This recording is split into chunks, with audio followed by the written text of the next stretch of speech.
Welcome to This Explainer. Today we are unpacking a phrase I guarantee you've seen all over your feeds lately, the Nepo baby.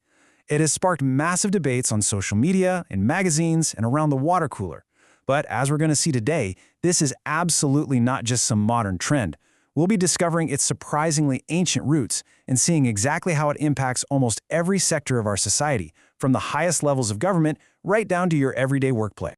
Here is our roadmap for today. We'll start by defining the Nepo phenomenon, take a look at popes, nephews, and holy origins, jump into pop culture and sports, explore global political dynasties, and finally wrap up with the real-world workplace impact. We have a fascinating journey ahead, connecting the dots between the medieval Vatican, the modern NBA, and the highest political offices in the world. Let's dive in. Section 1. Defining the Nepo phenomenon, the ancient roots of a modern buzzword. Before we get into the modern debate, we really need to understand exactly where this word actually comes from. At its core, nepotism is the act of granting an advantage, privilege, or position to your relatives. But here's a really interesting fact. The word itself literally translates from the Italian nepotismo, which is based on the Latin root nepos, meaning nephew. And that is a super important distinction to make right out of the gate. Nepotism is strictly about family bloodlines. It's totally different from cronyism, which is when you favor your friends or your associates. Nepotism is all about keeping it in the family.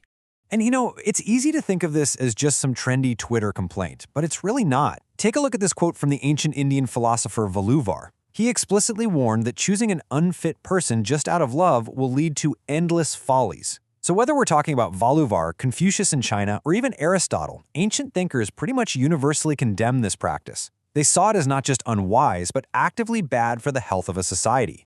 All right, Section 2, popes, nephews, and holy origins.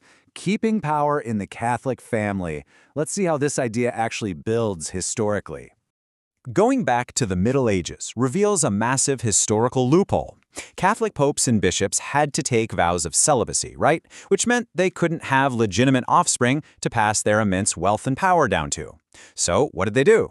They appointed their quote-unquote nephews to incredibly powerful, lucrative positions like cardinalities. And, spoiler alert, a lot of the time, these nephews were actually their own illegitimate sons.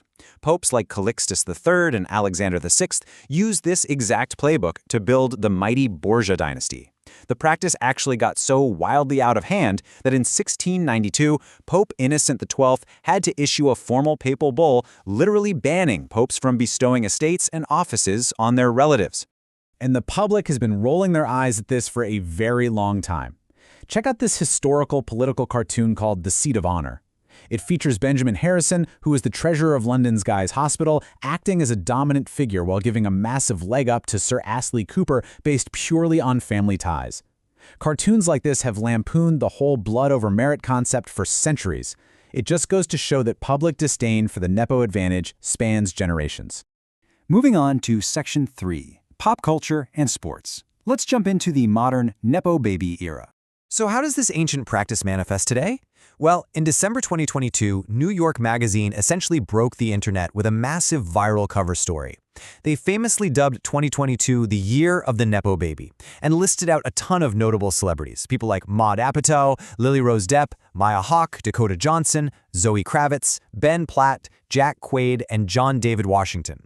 The huge takeaway from the article was that the career successes of these specific actors and artists were greatly aided, or at the very least heavily jump-started, by their already famous family trees. But it is fascinating to see how differently people handle that kind of legacy. Hollywood dynasties like the Coppolas show both sides of the coin perfectly. On one hand, you have legendary director Francis Ford Coppola directly aiding his daughter's career by casting Sofia Coppola in The Godfather Part 3. But on the exact opposite end, you have his nephew, Nicolas Cage. Cage actively changed his last name early on in his career, specifically to distance himself from that massive family advantage and avoid those exact nepotism charges. And hey, it's not just Hollywood. The debate in the NBA is equally fierce. Thanasis Antetokounmpo has faced intense criticism for taking up a roster spot on the Milwaukee Bucks. Many experts point to his lackluster play and argue he's really only there because of the influence of his superstar brother, Giannis. Then you have the 2024 NBA Draft, where the Los Angeles Lakers selected Bronny James. Reports came out that LeBron James's agent Rich Paul was actually discouraging other teams from drafting Bronny, heavily leveraging LeBron's massive influence in the league. In both instances, analysts debate whether these spots are earned through pure talent or if it's just modern athletic nepotism. Which brings us to Section 4, Global Political Dynasties, because this is a worldwide, completely bipartisan phenomenon. Nepotism goes way beyond movies and basketball. The absolute highest stakes are found in global politics. When we look at the United States, the crucial point this timeline illustrates is that this is deeply historical and completely bipartisan. It stretches all the way back to 1797 when President John Adams appointed his son, John Quincy Adams. Fast forward to 1961, JFK makes his brother Robert Attorney General.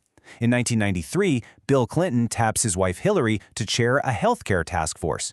Jumping to recent administrations, Donald Trump appointed his daughter Ivanka and son-in-law Jared Kushner as top advisors in 2017. And in 2024, Joe Biden pardoned his son Hunter Biden for federal convictions. The source material makes it totally clear family privilege in the Oval Office is a long-standing tradition, regardless of your party affiliation. To highlight a recent example from our sources, the controversy surrounding the Trump family in 2017 centered heavily around the fact that neither Ivanka Trump nor Jared Kushner had any prior experience in public service before they were elevated to top advisory roles to the president. But if you zoom out globally, the practice can be even more overt. In Azerbaijan, the presidency has been held by the Aliyev family since 1993. And in 2017, President Ilham Aliyev literally created a brand new, incredibly powerful position, Vice President of Azerbaijan, and immediately appointed his wife directly into the role. Talk about keeping it in the family. Okay, I absolutely love this next surprising fact. Have you ever used the phrase, "Bob's your uncle," to mean, "and there you have it," or "it's as simple as that"? Well, that common British phrase was actually born out of a blatant act of political nepotism. Back in 1887, British Prime Minister Robert Gascoigne Cecil, the Marquess of Salisbury, appointed his nephew Arthur Balfour to the highly esteemed post of Chief Secretary for Ireland. The public saw it as such an obvious act of nepotism that they started joking that to get a top government job, all you needed was for Bob to be your uncle. Literally. All right, let's wrap up with Section 5, the workplace impact. We're looking at monopolies versus stability here. Let's bring this all down to a practical level. What happens when nepotism infects everyday organizations and the typical workplace? Our sources lay out a real organizational trade-off.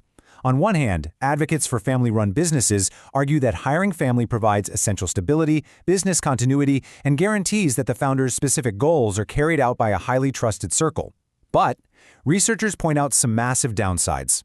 It leads to a total monopolization of power, severely decreases the morale of non-related employees, and honestly, it creates a sheltered bubble that protects incompetent staff simply because they have the right last name.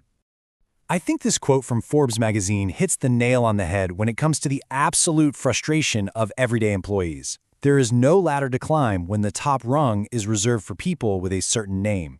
It perfectly describes the reality of staring up at a glass ceiling built entirely out of bloodlines. It's that awful feeling that no matter how hard you work, the ultimate reward is inherently off-limits to you. Which leaves us with this final provocative thought. Based on everything we've just explored in this explainer, from medieval popes to modern politicians, from Hollywood sets to the corporate boardroom, is it simply an unavoidable part of human nature to favor our own blood? Or is it actually possible, through awareness and strict policies, to build a society and a workplace that truly honors merit above all else? It's a tough question, and one we're all going to have to grapple with as the Nepo baby conversation continues to heat up. Thanks so much for joining me for this explainer, and keep questioning the structures around you.